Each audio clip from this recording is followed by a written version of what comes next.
श्रोते हो नमस्कार. Platina heart hospital Sitabardi Nagpur hello doctor या लाईव्ह फोन इन कार्यक्रमात आपल्या सर्वांचं मनापासून स्वागत. श्रोते हो, आजचा विषय आहे हृदयरोग आणि याविषयी मार्गदर्शन करण्यासाठी इथे उपस्थित आहेत तज्ज्ञ डॉक्टर प्रमोद मुंदडा. आपल्याला काही प्रश्न आहेत, काही शंका आहेत, जरूर विचारा. फोन नंबर्स असे आहेत 25-29-266 अर्थात 2529-266 आणि 2560-101 म्हणजेच 2560-101. नागपूर बाहेरून फोन करणाऱ्यांनी एसटीडी कोड लावायचा आहे. अगदी बरोबर 07120712. श्रोताओं नमस्कार. Platina heart hospital Sitabardi Nagpur hello doctor इस लाइव फोन इन कार्यक्रम में आप सभी का बहुत बहुत स्वागत है. श्रोताओं, आज हमारा विषय है हृदय रोग और इस विषय पर हमें मार्गदर्शन करने हेतु यहाँ उपस्थित हैं तज्ञ डॉक्टर प्रमोद मुंदडा. आप सवाल पूछ सकते हैं, कुछ प्रश्न हैं, शंकाएं हैं, ज़रूर पूछिए. फ़ोन नंबर्स इस प्रकार हैं 2529-266 और 2560-101. नागपुर बाहर से फ़ोन करने के लिए एसटीडी कोड ज़रूर लगाएं. जी हाँ, 07120712. डॉक्टर नमस्कार. नमस्कार. डॉक्टर, कार्यक्रम में आपका बहुत बहुत स्वागत है. डॉक्टर, बहुत बार हृदय रोग के जो पेशेंट रहते हैं तो जैसे हमें गोली शुरू हो जाएगी, इस डर से भी बहुत लोग जो बीपी अगर बढ़ जाता है या कुछ लो हो जाता है, डायबिटीज़ है, तो ये हमेशा के लिए गोली शुरू हो जाएगी, इस डर से भी डॉक्टर के यहाँ नहीं जाते या खुद ही ट्रीटमेंट ले लेते हैं? बिल्कुल. सबसे पहले तो आने वाले कुछ दिनों में दिवाली का पर्व आ रहा है. अपने सभी श्रोताओं को मैं दीपावली की बहुत बहुत शुभकामनाएं. जी, आपको भी बहुत बहुत शुभकामनाएं. आपका जो प्रश्न है डर, ये जो डर है ये बहुत ख़राब चीज़ है. हमें किस चीज़ से डरना है? हमें बीमारी से डरना है या उसके इलाज से डरना है? जी, बीमारी से डरना ज़्यादा ज़रूरी है. यदि सपोज़ आपने डायबिटीज़, ब्लड प्रेशर, कोलेस्ट्रॉल, इन चीज़ों को कंट्रोल नहीं रखा तो आगे जाके इनके जो कॉम्प्लिकेशंस हैं, जैसा पैरालिसिस, आंखों की रोशनी जाना, हार्ट अटैक आना, किडनी डैमेज होना, ये सब कॉम्प्लिकेशंस होंगे. अभी पिछले 3-4 दशकों में बहुत सारे अलग अलग स्टडीज़ ऐसे आए हैं और हमने अनुभव भी किया है कि जिन लोगों के cholesterol, blood pressure, sugar control में रहे, उन लोगों को इसके कॉम्प्लिकेशंस होने की संभावना कम हो जाती है. अच्छा. और जिन लोगों के blood pressure, sugar, cholesterol control में नहीं रहे, उनको समय के साथ इसके कॉम्प्लिकेशंस होने की संभावना बढ़ जाती है. जी. अभी 3 दिन पहले ही मैंने एक पेशेंट देखा था जिसको करीब 30 साल से डायबिटीज़ है, करीब 15 साल से ब्लड प्रेशर है. अच्छा. और जब कि हमने हार्ट की जांच की तो पाया कि सारी चीज़ें नॉर्मल है. जी, नॉर्मल है. एक हमारा अनुभव रहा है कि जिन लोगों को डायबिटीज़, ब्लड प्रेशर है, उन लोगों को हार्ट की प्रॉब्लम आने की संभावना ज़्यादा हो जाती है. अच्छा. जब ये देखा कि इनके सारी चीज़ें हार्ट की टेस्ट नॉर्मल आ रही हैं तो हमने उनके रिपोर्ट्स पलट के देखे. अच्छा. जब रिपोर्ट पलट के देखे तो ये रियलाइज़ किया कि पिछले 3 दशकों में जब से उनको डायबिटीज़ डिटेक्ट हुआ है, उसके बाद से कभी भी उनका शुगर 180-190 के ऊपर उन्होंने जाने नहीं दिया. जी. तो ये एक बहुत महत्वपूर्ण है. जब भी किसी की शुगर बढ़ने लगती है, ब्लड प्रेशर बढ़ने लगता है, कोलेस्ट्रॉल बढ़ने लगता है, तो पहली स्टेप पे हम लाइफस्टाइल चेंजेस की सलाह देते हैं कि खाने में आप तेल, घी, चर्बी की चीज़ें कम कीजिए, नमक कम कीजिए, नियमित व्यायाम, एक्सरसाइज कीजिए. जिनको ब्लड प्रेशर है उन्होंने मानसिक तनाव कम करना, योगा, प्राणायाम करना, इन सब चीज़ों की हम सलाह देते हैं. और इसके बाद यदि प्रॉब्लम कंट्रोल में ना आए तो ज़रूरत के हिसाब से मेडिसिन का उपयोग किया जाता है. अच्छा. तो और अभी हमारे सरकार ने एक बहुत अच्छा ये किया है कि ये जो ब्लड प्रेशर, डायबिटीज़, कोलेस्ट्रॉल के मेडिसिन्स यूज़ होते हैं उनको ड्रग प्राइस कंट्रोल एक्ट के अंदर लाकर इनकी प्राइसिंग को काफ़ी कम किया गया है. अच्छा. तो ये प्राइसिंग कम होने से जो जनमानस को एक ये रहता है कि भाई ये महंगी मेडिसिन्स हैं, ये हैं, ये डर भी कम हो जाता है. अभी जो नए जीएसटी के रूल्स आए उसमें ये ड्रग्स पे जिस पे पहले 12% जीएसटी लगता था उसको कम करके 5% किया गया है. और कोलेस्ट्रॉल के कुछ नए मेडिसिन जो बहुत हाई कोलेस्ट्रॉल के मरीजों को यूज़ की जाती है, जिसमें कुछ इंजेक्शन इंक्लिसरान, इंजेक्शन रेपाथा, इस टाइप के इंजेक्शन हैं। जी। ये इंजेक्शन पे जीएसटी सरकार ने 0% किया है। अच्छा अच्छा। तो इससे ये बीमारियों का इलाज करने में हमें काफ़ी सहूलियत मिली है। अच्छा अच्छा। डॉक्टर एक कॉल लेते हैं। हेलो। हाँ नमस्ते मैडम। नमस्ते नमस्ते। डॉक्टर साहब मुंद्रा को। सर मुझे डॉक्टर साहब से पूछना था कि मेरे एक बहुत नज़दीक के रिश्तेदार के अभी 10 दिन ही हो गए, उनका देहांत हो गया और वो मुश्किल से 53 साल के थे।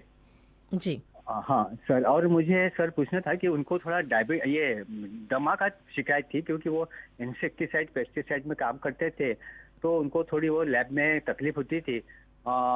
तो वो उनको दमा की शिकायत थी, और पहले अभी मैंने जब पूछा उनसे कि ये पहले ही उनको हार्ट अटैक आया और वो हाँ जी।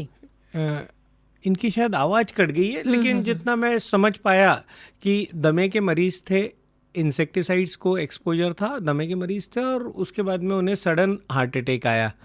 तो बहुत बार जब पहला हार्ट अटैक आता है जी। और पर्टिकुलरली जब यंग एज में, कम उम्र में हार्ट अटैक आता है, तो उस समय हमारा शरीर या हमारा हृदय उस हार्ट अटैक को झेलने के लिए प्रिपेयर्ड नहीं होता है। अच्छा। बहुत बार हमने देखा है कि जब ओल्ड एज में हार्ट अटैक आता है तो हार्ट प्रिपेयर्ड है, फिजिकली केमिकली प्रिपेयर्ड होता है कि वो अटैक को झेल सके, लेकिन अच्छा, कम अच्छा। उम्र में जब अटैक आता है तो हार्ट प्रिपेयर्ड नहीं होता है। जी जी। मैं जी। इससे ये कहना चाहता हूँ कि यदि जब बड़ी उम्र में हार्ट अटैक आता है तो बहुत बार ये कोलेस्ट्रॉल डिपॉजिट के कारण आता है। अच्छा। कोलेस्ट्रॉल डिपॉजिट धीरे धीरे बढ़ते जाता है, लेकिन जब कोलेस्ट्रॉल डिपॉजिट धीरे धीरे बढ़ता है तो कुछ नेचुरल मैकेनिज्म्स, प्रोटेक्टिव मैकेनिज्म्स तैयार होने लगते अच्छा। हैं, जिसमें कोलेट्रल्स यानी नेचुरल बाईपास और कुछ केमिकल लेवल पे हार्ट में चेंजेस आते हैं, जिसमें हार्ट कम ऑक्सीजन के साथ भी काम करना सीख लेता है, आपका शरीर एडजस्ट होने लगता है, एडजस्ट एडजस्ट होने लगता है। और इसके कारण जब बड़ी उम्र में अटैक आते हैं तो मृत्यु होने की संभावना कंपैरेटिवली कम होती है। ऐसा नहीं कि नहीं होती, हाँ, लेकिन हाँ। परसेंटेज वाइज कम होती है। जी। लेकिन यही अटैक जब कम उम्र में आता है तो हार्ट उस झटके को सहन करने के लिए तैयार नहीं होता है, जी, केमिकली प्रिपेयर्ड नहीं है, कोलेट्रल्स तैयार नहीं हुए हैं।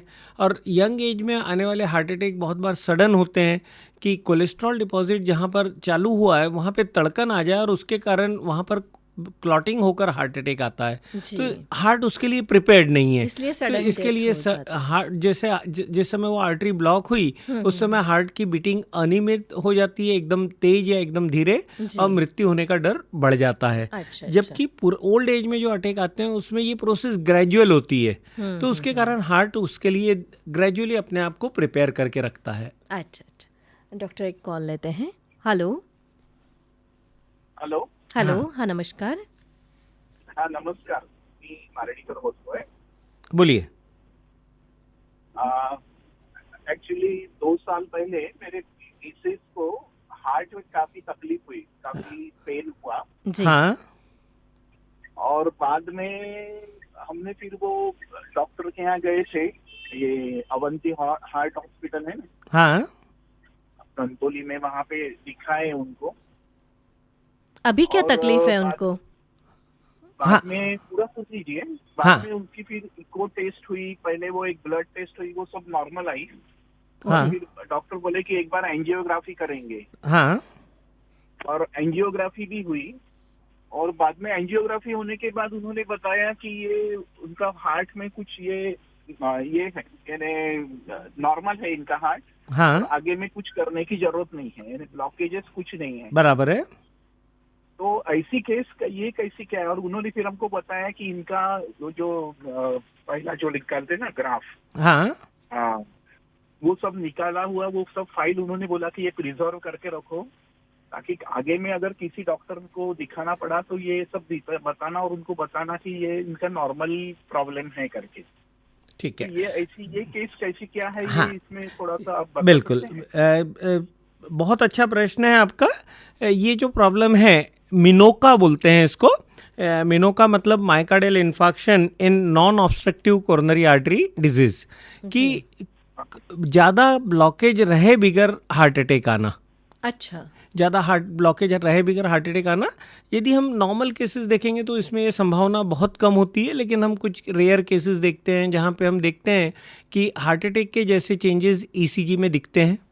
और जब इनका आगे वर्कअप किया जाता है तो पता चलता है कि कोई ब्लॉकेज नहीं है। अच्छा। ये संभावना महिलाओं में पुरुषों की अपेक्षा ज़्यादा होती है। जी। जिन लोगों को मानसिक तनाव ज़्यादा है उनमें ये प्रॉब्लम होने की संभावना ज़्यादा होती है। अच्छा।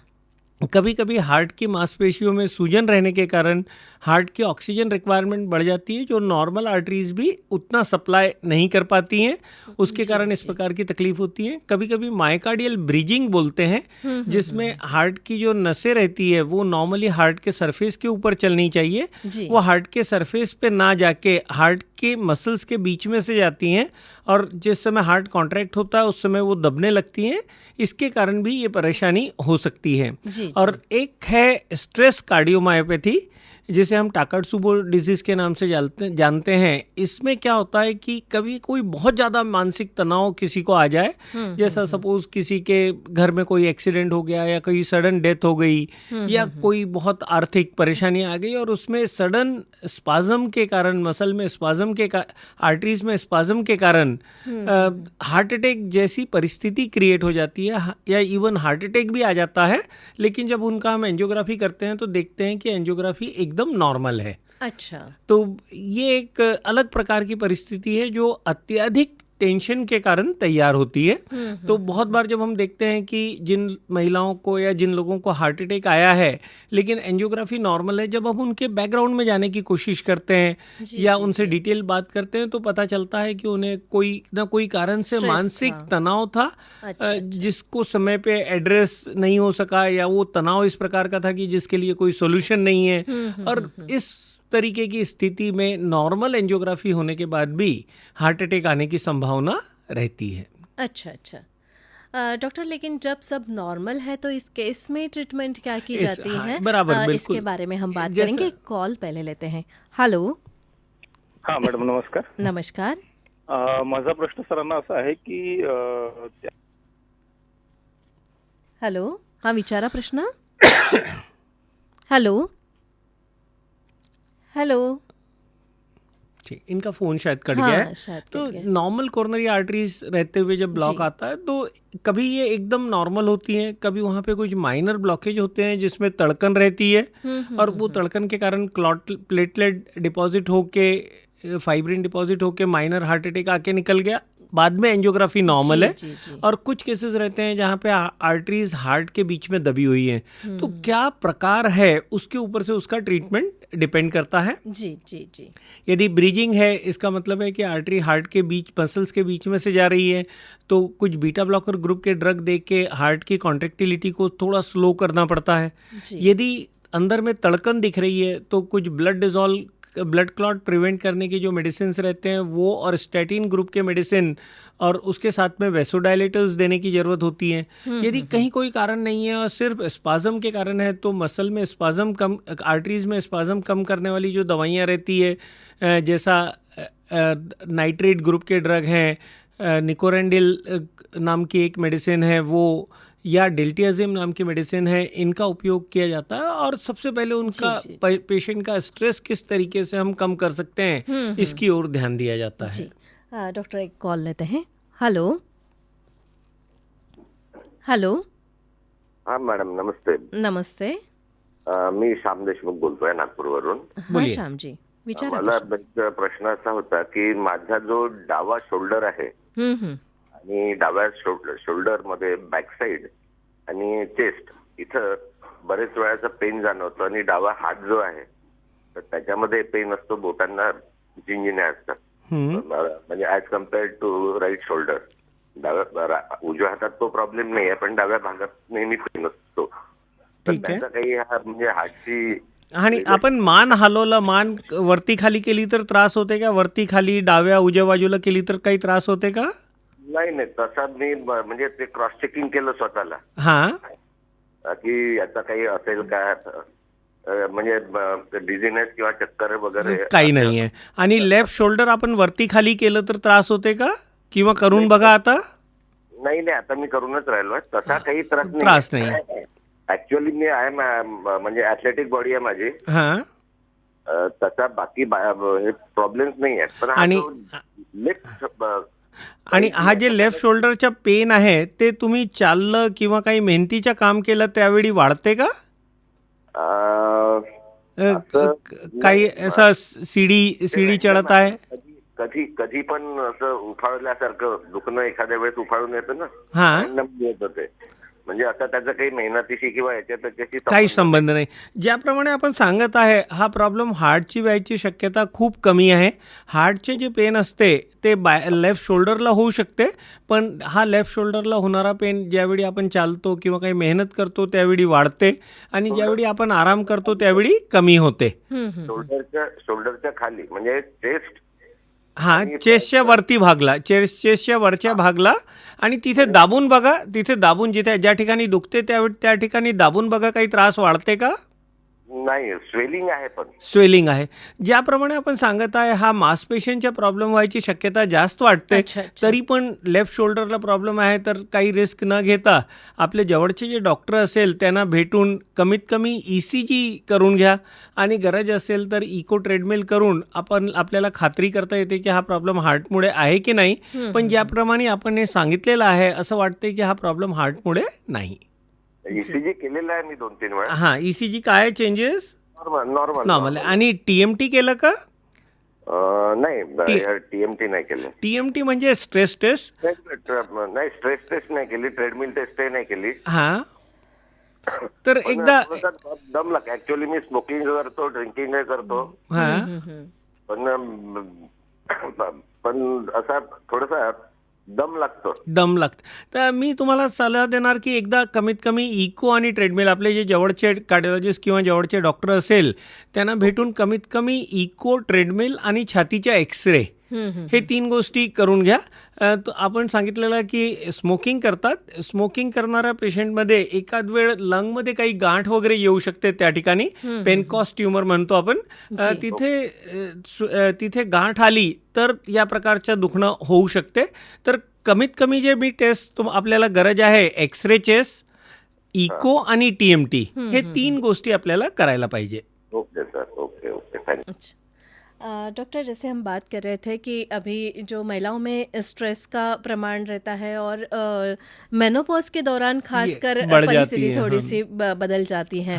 तो इस दौरान महिलाओं ने क्या ध्यान रखना चाहिए कि बहुत बार हार्ट में भी दर्द प्रॉब्लम ना जी. क्या होता है कि जो हमारे शरीर में एस्ट्रोजन, प्रोजेस्टेरोन हार्मोन सिक्रीट होते हैं और उनका प्रोटेक्टिव इफेक्ट मिलता है. ये प्रोटेक्टिव इफेक्ट मेनोपॉज या मेनोपॉज के बाद कुछ सालों तक मिलता है, लेकिन उसके बाद ये प्रोटेक्टिव इफेक्ट निकल जाता है. तो जिन महिलाओं को मेनोपॉज के जो नज़दीक आ रही हैं उन्होंने समय से पूर्व ही नियमित दिनचर्या, खाने पीने पे कंट्रोल, रेगुलर वॉकिंग, एक्सरसाइज की आदत डालना ये बहुत ज़रूरी है. अच्छा. बहुत बार हम देखते हैं कि जब महिला 45 से 50 साल के बीच में आते रहती हैं, बच्चे बाहर पढ़ने चले गए हैं, घर में जो पहले काम ज़्यादा रहते थे वो काम कम हो गए हैं और काम कम होने के कारण धीरे धीरे उनका वजन बढ़ने लगता है. और जैसे ही वजन बढ़ने लगा उसके साथ में होने वाले प्रॉब्लम जैसा ब्लड प्रेशर, डायबिटीज़, कोलेस्ट्रॉल ये सब दिखने लगते हैं. इस समय कुछ जीवन में कुछ बदलाव आते हैं. बच्चे शादी की तरफ जाने लगते हैं, उसका टेंशन रहता है. बच्चों को जॉब मिला नहीं मिला, पढ़ाई बराबर कर रहे हैं नहीं कर रहे हैं, वो सब टेंशन होने लगते हैं. और थोड़ा सा टेंशन की मात्रा महिलाओं में इस फेज में बढ़ जाती है. तो उसके लिए थोड़ा सा योगा, प्राणायाम, मेडिटेशन की तरफ जाना, रेगुलर वॉकिंग, एक्सरसाइज करना. और एक हमारे देश में सभी यानी एक मदर का, एक महिला का जो एक कैरेक्टर होता है डिवोशन, वो डिवोशन के कारण वो महिला अपने को छोड़ के बाकी सारी चीज़ों की तरफ देखती है. घर में सास ससुर की तरफ देखना है, माँ बाप की तरफ देखना है, हस्बैंड की तरफ देखना है, बच्चों की तरफ देखना है. और खासकर कामकाजी महिलाओं को और डबल प्रेशर रहता है, काम का भी और घर का भी. तो इस चक्कर में वो खुद की तरफ ध्यान नहीं दे पाती हैं. तो मैं सभी महिलाओं से, सभी दीदियों से रिक्वेस्ट करूंगा कि उन्होंने खुद के तरफ भी थोड़ा सा ध्यान देना. रेगुलर वॉकिंग, एक्सरसाइज, योगा, प्राणायाम, मेडिटेशन, डाइट, इन चीज़ों की तरफ यदि ध्यान दिया तो मेनोपॉज के बाद होने वाले जो हृदय के प्रॉब्लम महिलाओं में आते हैं उसको कम किया जा सकता है. जी ज़रूर. श्रोताओं, आप सुन रहे हैं Platina heart hospital Sitabardi Nagpur hello doctor, ये लाइव फोन इन कार्यक्रम और आज का विषय है हृदय रोग। और इस विषय पर हमें मार्गदर्शन कर रहे हैं नागपुर के सुप्रसिद्ध हृदय रोग तज्ञ doctor Pramod Mundra.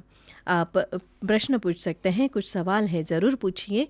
Phone numbers इस प्रकार हैं 252926 और 2560-101।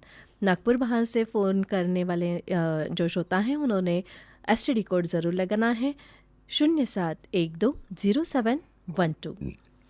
डॉक्टर, आजकल हृदय रोग की जो शस्त्रक्रिया होती हैं उसमें भी बहुत एडवांस टेक्नोलॉजी आई है जी। बहुत चीज़ें बदल गई है। जितना यानी मैं आज से 15 साल पहले या 25 साल पहले अपने आप को ले जाके देखूं तो जो चीज़ें हम यूज़ करते थे आज वो डिस्कार्ड हो चुकी हैं, पूरी नई चीज़ें आ गई हैं। जैसा हम कोरोनरी आर्टरी डिजीज़ के ब्लॉकेज में जब कैल्शियम डिपॉजिट रहते थे तो हमें बहुत डर लगता था, वो डर ख़त्म हो गया है। अच्छा। ब्रांचेस पे यानी जहाँ पे जंक्शन का एरिया है उस जगह पे ब्लॉकेज रहते तो ट्रीटमेंट करना बहुत मुश्किल होता था। उसको एंजियोप्लास्टी ना करके बाईपास सर्जरी की ही सलाह दी जाती थी। जी। लेकिन अब ये संगम की जगह के ब्लॉकेज को ट्रीट करना भी बहुत आसान हो गया है। कभी छोटे आर्टरीज में ब्लॉकेज होते थे, उसे मेडिसिन पे छोड़ के मेडिसिन चलने दिया जाता था, उस ब्लॉकेजेस को हैंडल नहीं किया जाता था। लेकिन अभी छोटे आर्टरीज के ब्लॉकेज को हैंडल करने के लिए अच्छे equipment, cutting balloon, drug coated balloon, इस टाइप की चीज़ें आ गई है। जो मशीन इमेजिंग टेक्नोलॉजी थी वो इमेजिंग टेक्नोलॉजी चेंज हो गई है। मुझे यदि मैं 1993-4 जिस समय मेरा कार्डियोलॉजी का ट्रेनिंग चालू हुआ उस समय के लिए जाता हूँ तो एक डॉक्टर का काम होता था वीडियो रिकॉर्डिंग करना। अच्छा। कि जो प्रोसीजर हो रहा है उसका वीडियो रिकॉर्डिंग किया जाता था कि हम बाद में दिखा सके, क्योंकि डिजिटल रिकॉर्डिंग का सिस्टम नहीं था। अच्छा। तो अभी लेकिन डिजिटल रिकॉर्डिंग का सिस्टम इतना अच्छा है कि यदि ऑटोमेटिक एक्विजिशन होता है, ऑटोमेटिक एक्विजिशन होने के बाद में उसे हम कितने भी बार पलट के देख सकते हैं। अच्छा। पुराना सिस्टम में मुझे ख्याल है वो वीडियो रिकॉर्डिंग किया जाता था और फिर वो वीडियो को आगे पीछे किया जाता था, वो चक्री घुमा के। तो वो बहुत मुश्किल काम होता था। और यदि उसको दूसरा है, उसकी फिल्म जैसी पुरानी पिक्चरों की मूवी होती थी ना, लंबी जो पट्टी रहती थी, वैसी रिकॉर्डिंग की जाती थी। रील बोलते थे, वो वैसी रिकॉर्डिंग की जाती थी। अब वो सब सिस्टम गायब हो गए। डॉक्टर, इस बारे में हम बात करते हैं। कॉल पहले। हेलो। हा मॅडम, नमस्कार. हाँ, नमस्कार. सरांना माझा हा प्रश्न आहे की सध्या कार्डिओ अरेस्ट हा प्रकार खूप ऐकायला मिळतो. Cardio arrest, cardiac arrest. हा, कार्डियक अरेस्ट. आणि याच्यामध्ये काय होतं की सर्वायव्हरला फारसा वेळ मिळत नाही असं बरेचदा बघायला मिळतं. तर अशा वेळेला त्याला फर्स्ट एड म्हणून काय ट्रीट करायला पाहिजे? बिल्कुल, एकदम बहुत अच्छा प्रश्न है। यदि किसी को कार्डियक अरेस्ट होता है तो सबसे पहला उस आदमी को चक्कर होके वो बेहोश हो जाएगा। जैसा सपोज मैं बैठा हूँ और मुझे कार्डियक अरेस्ट होता है या मेरा हार्ट बंद होने लगता है तो मुझे चक्कर आने लगेंगे और मैं पीछे गिर जाऊंगा या साइड में गिर जाऊंगा। तो ऐसे पेशेंट को सबसे पहला, यदि वो कुर्सी पे बैठा है तो कुर्सी पे आप कुछ नहीं कर सकते, सबसे पहले उसे वहां से उतार के जमीन पे लेटाना है। तो यदि आप अपने पुराने कंसेप्ट देखेंगे कि मृत्यु के पहले बिस्तर पे नहीं होना, जमीन पे लेटाना, तो अब हम उसको रिलेट कर पाते हैं कि शायद जमीन पे वो क्यों बोलते होंगे। उसे सबसे पहले जमीन पे लेटा के उसके छाती के बीच के भाग में प्रेशर देना है। इस प्रक्रिया को बेसिक लाइफ सपोर्ट टेक्निक बोलते हैं, जिसमें प्रति मिनट 100 से 120 बार छाती के बीच के एरिया को कंप्रेस किया जाता है। और ये जो कंप्रेशन है ऐसा थोड़ा हल्का ऐसा नहीं, अच्छे से कंप्रेशन देना होता है, जिसमें 5 से 7.5 सेंटीमीटर यानी 2 से 3 इंच का दबाव हर मिनट में 100 से 120 बार क्रिएट होना चाहिए। जब ये होगा तभी बॉडी को, ब्रेन को सर्कुलेशन मिल सकेगा। हमारा जो ब्रेन है वो 3 से 5 मिनट तक विदाउट ऑक्सीजन सर्वाइव कर सकता है। यदि 3 से 5 मिनट तक ब्रेन को ऑक्सीजन नहीं मिला तो उसके बाद यदि हार्ट चालू भी हो गया तो वो बंदा जिंदगी भर बेहोशी में पड़े रहेगा। अच्छा, कोमा में पड़ा रहेगा। तो इसके लिए एज अर्ली एज पॉसिबल, कि सपोज आपने देखा कि कोई चक्कर आके गिर रहे जैसे सिचुएशन हो रही है तो उसे जल्दी से जल्दी जमीन पे लें। जमीन पे लेके देखें कि उसकी श्वास चालू है या नहीं। उसकी गर्दन के बीच के एरिया में हाथ रख के देखें कि हार्ट की बीटिंग, कैरोटिड पल्स आ रहा है कि नहीं आ रहा है। यदि कैरोटिड पल्स नहीं आ रहा है, हार्ट की ब्रीदिंग नहीं है तो इमीडिएटली CPR। आप सीपीआर के पहले आप किसी को मोबाइल, यदि कोई आसपास है तो उसे बुला लें, यदि कोई नहीं है तो मोबाइल पे कॉल करके किसी को हेल्प के लिए बुलाएं और छाती पे कंप्रेशन देना चालू करें। ये छाती के बीच में कंप्रेशन देने का जो तरीका है, एक स्पेसिफिक तरीके से मुट्ठी बंद की जाती है और वो मुट्ठी से बंद करके उकड़ू बैठ के उसके ऊपर प्रेशर दिया जाता है और ये प्रेशर जो है इतना देना होता है कि छाती 5 से 7.5 सेंटीमीटर अंदर जानी चाहिए और रिलैक्स होनी चाहिए। इसे यदि आप बहुत धीरे धीरे देंगे तो उसका कोई फायदा नहीं होगा। यदि आप 1 मिनट में 10 बार 20 बार देंगे तो फायदा नहीं है, 1 मिनट में 180-90 बार देंगे तो फायदा नहीं है। स्पेसिफिक 100 से 120 बार देनी है और ये प्रक्रिया आपको उस समय तक चालू रखनी है जब तक या तो कोई मेडिकल हेल्प आके आपको टेक ओवर करती है, जिसको नॉलेज है वो टेक ओवर करता है, या 30 मिनट हो गए हैं और मरीज को कोई रिस्पांस नहीं मिल रहा है, उस समय हमें बंद करनी है। अच्छा, डॉक्टर एक कॉल लेते हैं। हेलो।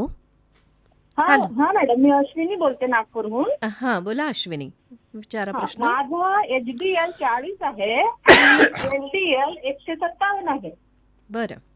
आणि मी ऑलरेडी बीपी आणि शुगरची गोळी घेते मॅम. हाँ, तर मला आता ही कोलेस्ट्रॉल साठी गोळी घ्यायची आवश्यकता आहे. हो, नो डाऊट. आपला LDL 157 आहे, ब्लड प्रेशर डायबिटीज दोन्ही आहे, तर आपल्याला औषधी घ्यायची गरज आहे. लाईफस्टाईल चेंजेस सुरू करायचे, पण लाईफस्टाईल चेंजेस सुरू करण्याच्या सोबत याच वेळी आपण औषधी सुरू करायची, कारण लाईफस्टाईल चेंजेसनी 157 पेक्षा कमी होऊन हा 120च्या खाली येणार नाही. तर तुम्ही आजपासूनच औषधी सुरू करा. याच्यामध्ये शुगर कंट्रोलमध्ये आहे. तरी पण ज्या पेशंटला ब्लड प्रेशर डायबिटीज दोन्ही आहे आणि त्याच पेशंटला कोलेस्ट्रॉल पण आलं तर भविष्यात हार्ट अटॅक व्हायची शक्यता वाढणार आहे. ही शक्यताला कमी करण्यासाठी ब्लड प्रेशर डायबिटीज जसं तुम्ही कंट्रोल केलेला आहे त्याचप्रमाणे कोलेस्ट्रॉल पण कंट्रोल करा. लाईफस्टाईल ब्लड प्रेशर डायबिटीज आहे आणि तुम्ही कंट्रोलमध्ये ठेवलेलं आहे, याचा अर्थ असा आहे की तुम्ही डाएटवर पण लक्ष देत असणार. बरोबर. तर तुम्ही डाएटवर लक्ष देत आहे, एक्सरसाइज करत आहे, त्याच्यानंतर पण LDL 157 आहे.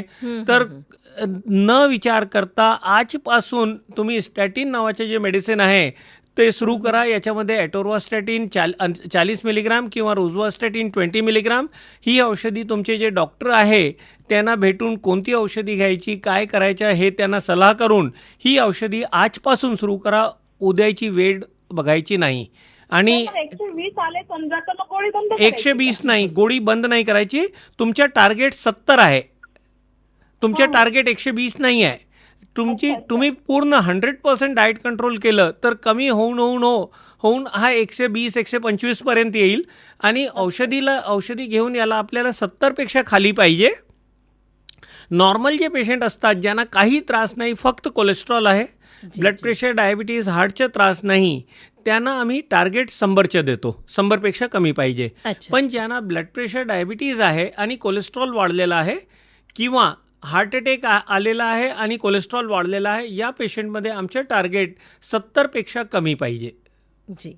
और डॉक्टर आपने पहले भी बताया था कि गोली बंद करना या नहीं करना ये तो डॉक्टर की सलाह से करना है, लेकिन जो गोलियां शुरू है इसकी वजह से आपका ब्लड प्रेशर और ये नॉर्मल है. क्या होता है कि जिस समय सपोज मैंने ये दवा चालू की, मैंने एक रोज़वास्टैटिन नाम की मेडिसिन 20 मिलीग्राम से चालू की, उससे मुझे मेरा कोलेस्ट्रॉल 70 से 100 है. इसका मतलब है कि मुझे मिनिमम इतना डोज तो लेना ही है. सपोज मेरा कोलेस्ट्रॉल कम होके 30 पे आ गया जी, तब मैंने ये डोज कम करना है जी. ये वो डोज भी डॉक्टर की सलाह से. ये डोज कम करते समय मैंने 20 का 10 करना या 20 का 15 करना, 15 का 10 करना, 10 का 5 करना, और अपने आप को सर्विलेंस यानी ऑब्जर्वेशन में रखना. और ऑब्जर्वेशन में रखते हुए यदि ये कोलेस्ट्रॉल वापस नहीं बढ़ रहा है, वापस बढ़ने लगे तो शायद डोज वापस बढ़ाना पड़ेगा, और वापस नहीं बढ़ रहा है तो वो डोज आपको मेंटेन करना पड़ेगा. बहुत बार जो मरीज ब्लड प्रेशर डायबिटीज कोलेस्ट्रॉल के मरीज जो गलती करते हैं, ये चीजें कंट्रोल में आने के बाद उन्हें लगता है कि ये क्योर हो गया और दवाई बंद कर देते हैं. ये क्योर नहीं हुआ है, कंट्रोल में आया है. जी जी जी, ज़रूर. डॉक्टर, बहुत ही महत्वपूर्ण जानकारी आज हमारे श्रोताओं को मिली है, और ये विषय इतना बड़ा है, हृदय छोटा है लेकिन ये बहुत इस दिवाली के लिए मैं एक ही मैसेज देना चाहूँगा कि दिवाली में मिठाई खाइए, लेकिन मिठाई के जो साइज हैं वो उनको छोटे कीजिए।